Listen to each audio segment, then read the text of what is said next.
ख्वाजा गरीब नवाज की रुबाई आपने बहुत सुनी है, बहुत सुनी है, बार बार सुनते हैं, हर अशरे में सुनते हैं, हर रोज सुनते हैं मजालिस व मीलाद में। ख्वाजा गरीब नवाज कौन? सुल्तानुल हिंद। जरा सा एक जुमला मुतरज़ा आ जाता है कभी कभी तकरीर में, गुफ्तगू में, जुमला मुतरज़ा भी बयान कर दूं अभी, वरना बड़ी बर्निंग इशू, अंग्रेजी में क्या कहती हैं?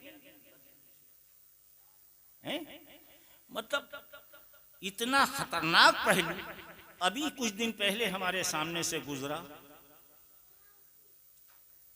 कितना अजीब पहलू गुजरा। अभी आपने गौर किया होगा, आजकल फेसबुक का ज़माना है, यूट्यूब का ज़माना है, ज़रा सा बटन दबाओ, अच्छा भी सामने, बुरा भी सामने। हसन मियाँ भी अगर एक हर्फ या एक लफ्ज़ निकाल रहे हैं तो रिकॉर्ड हो रहा है। बहसें भी मौजूद हैं, तकरारें भी मौजूद हैं। अभी एक तकरार, एक बहस ये गुजरी कि एक ऐलान अगर अजमेर शरीफ से हुआ तो कुछ ऐलान बरेली से भी हुए, और बरेली हम नहीं कहते, हम उसे भी बरेली शरीफ कहते हैं। और बरेली शरीफ भी किस लिए बरेली शरीफ है कि आला हजरत तो वहाँ पैदा हुए, लेकिन आला हजरत से बहुत बड़े एक बुजुर्ग शाहनियाज बेनियाज वहाँ पहले से ही आराम फरमा है। वो फैज जो आले अहले बैत का है, शायद कोई खित्ता बचा हुआ हो, ना उससे बरेली बचा है। हमारे लिए तो बरेली भी शरीफ है और अजमेर भी शरीफ है, और जो अजमेर और बरेली से मोहब्बत रखते हैं वो भी शरीफ है। बहरहाल ये जुमला है कि इधर भी उछला और उधर भी उछला, और दोनों तरफ से बाकायदा इधर उधर होता रहा मामला। लेकिन सच्चाई इसकी यह है कि हमसे किसी भी कीमत पर आस्ताने ख्वाजा गरीब नवाज की चौखट हमारी जबी बोसी के लिए हमेशा से थी, हमेशा है, और इंशाअल्लाह क़यामत तक रहे। जो अहले बैत, आले अहले बैत के चाहने वाले हैं, अगर वहाँ धक्के भी दिए जाएंगे, वहाँ जूते भी मारे जाएंगे, वहाँ हमें कितना ही ज़दोकोब किया जाएगा, लेकिन आशिक़ मुस्तफ़ा, आशिक़ आले मुस्तफ़ा वहाँ हमेशा जाते रहेंगे, हमेशा जाते रहेंगे। लेकिन हाँ, वहाँ पर जो लोग हैं, जो लोग वहाँ मौजूद हैं, वो ख्वा गद्दी नशीन कहलाते हों, वो ख्वा वहाँ के खादिम व खुद्दाम कहलाते हों, वो ख्वा वहाँ के फुकरा कहलाते हों, हम उनकी भी अज़मत करते हैं, ऐसा नहीं है।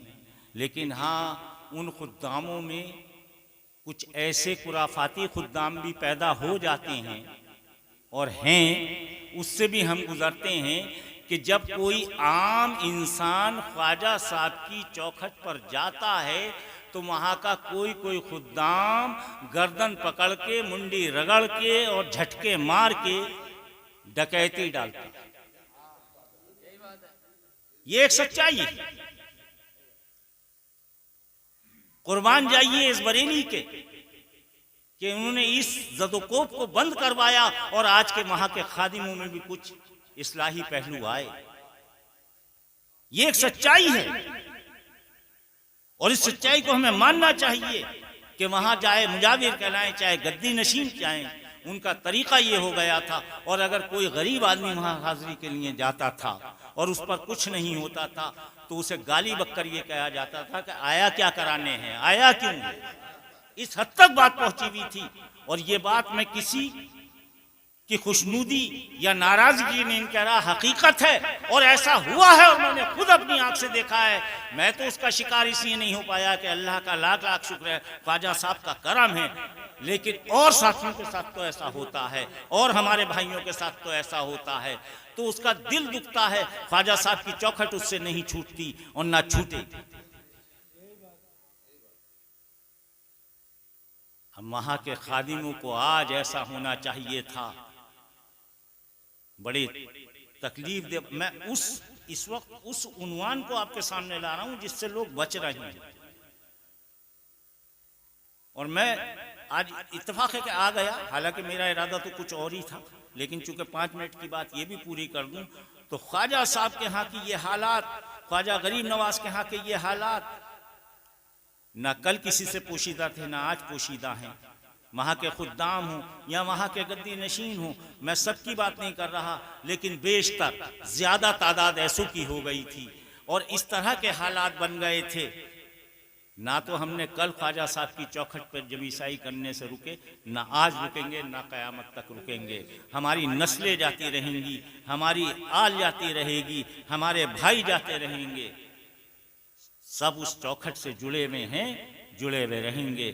चूँकि आले रसूल की चौखट है, आले अली की चौखट है, आले हसन की चौखट है, आले हुसैन की चौखट है, आले फातिमा की चौखट है। हम उसको नहीं छोड़ सकते, लेकिन हाँ एक शिकवा कर सकते हैं, एक मुजाविर और एक गद्दी नशीन को जितना नजराना आता है,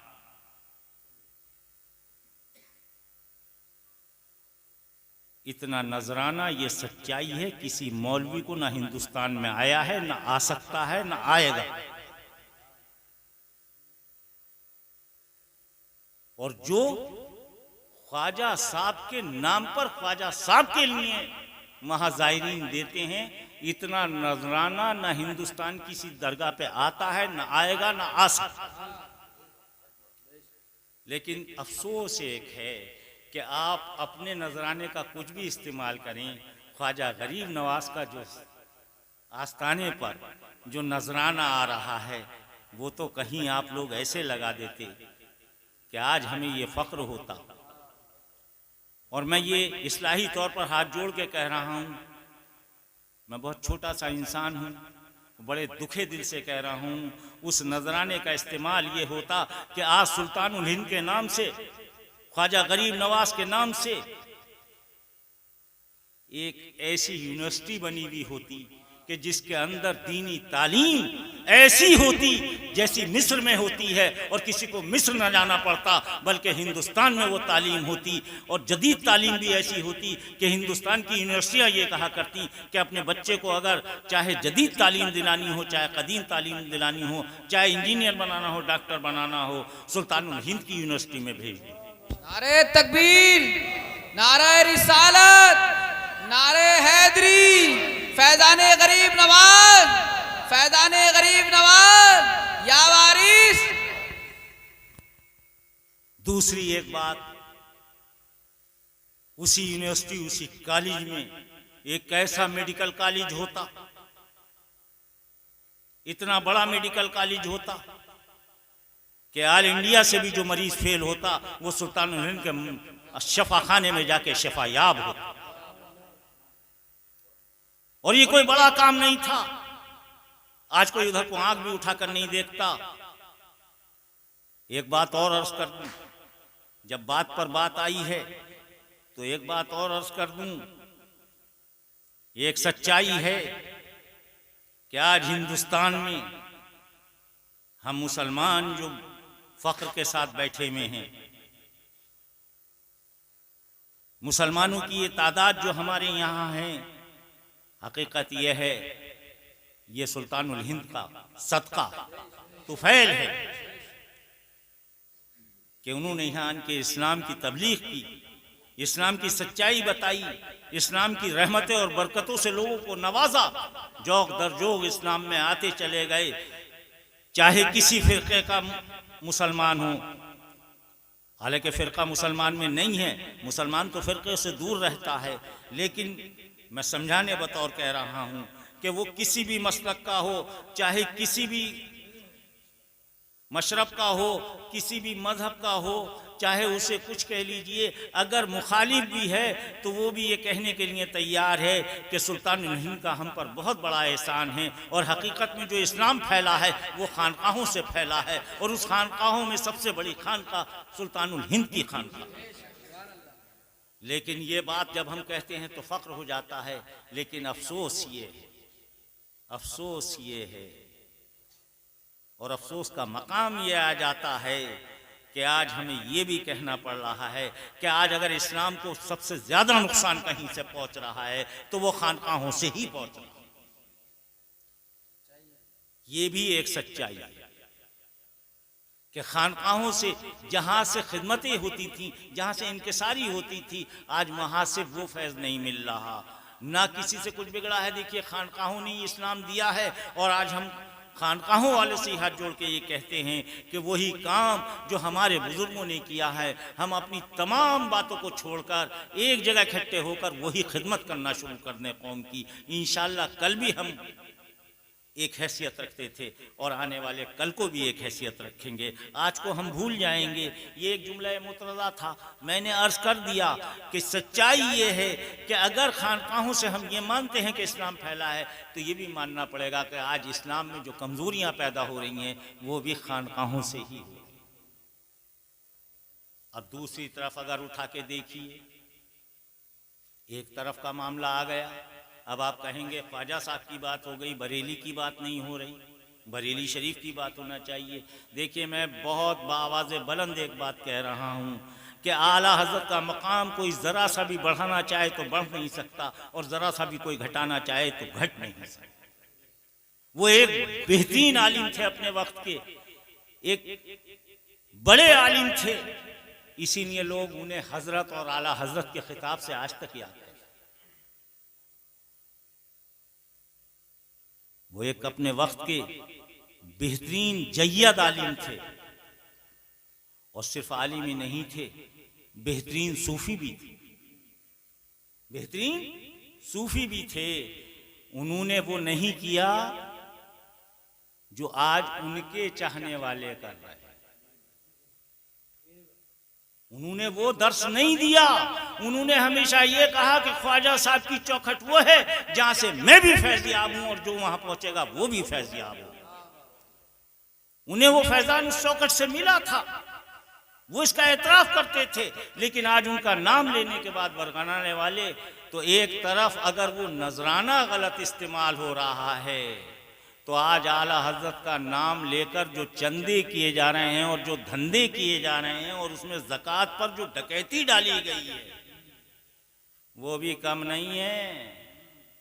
ज़कात का मसरफ वो नहीं है जो आज हमें बरेली से मिल रहा है। बैतुल माल, नमाज की बात होगी, रोज़े की बात होगी, लेकिन ना तो ज़कात का मामला बताया जाएगा ना बैतुल माल का मामला बताया जाएगा। हमने सब कुछ कायम कर दिया। अगर वाकई बरेली वाले लोग भी मेहनत करके बैतुल माल कायम कर दें तो हमारी कौम में कोई गरीब नहीं रहेगा। हमारी बच्चियों की शादी ब्याह उससे होने चाहिए, हमारे यहाँ एक बैतुल माल होना चाहिए। लेकिन पता चला कि एक के पेट में नजराने जा रहे हैं तो दूसरे के पेट में नजराना जाना तो इतना बड़ा जुर्म नहीं है जितना ज़कात खा जाना जुर्म है। उधर ज़कात खाया जा रहा है। एक मिसाल और दे दूं, बस 2 मिनट की बात और सुन लें। इस्लाम एक ऐसा मालदार घर था, उस घर में घुसे, एक गिरोह बनाया, 10, 12, 15, 20, 100, 50 इकट्ठे हुए। भाई बड़ा मालदार घर है ये इस्लाम का, इसमें डकैती डालेंगे। तू तो इस्लाम की कनपटी पे पिस्तौल रखी है। उन्होंने कहा मैं इसके हाथ बांध दूंगा और जो इसके वो इस्लाम के मानने वाले हैं उनके मुंह पे टेप लगा देना और जो 2 दरवाजे पे खड़े रहेंगे और वो माल चुराकर, गठरी चुराकर आन के बाहर रख रहे हैं और चोर बंटवारा कर रहे हैं कि मैंने देख ज्यादा मेहनत की है, मेरा हिस्सा ज्यादा। उन्होंने कहा मेरा हिस्सा ज्यादा, और फिर क्या कह रहे हैं, ईमानदारी से बांटे। चोरी का माल ईमानदारी से बट रहा है। तो चोरी का माल तो ईमानदारी से बट ही नहीं सकता। चोरी का माल है, दोनों तरफ से चोरी के माल के बंटवारे हो रहे हैं। अरे शाही में तो कभी झगड़ा ही नहीं है, चोरी में झगड़ा है। एक तरफ वो कह रहे हैं तुम्हारे तरीके गलत हैं, एक तरफ वो कह रहे हैं तुम्हारे तरीके गलत हैं। अरे भाई हकीकत ये हमारे तरीके गलत हैं, हम अपने आप को तब दूसरे पे उंगली उठाएं।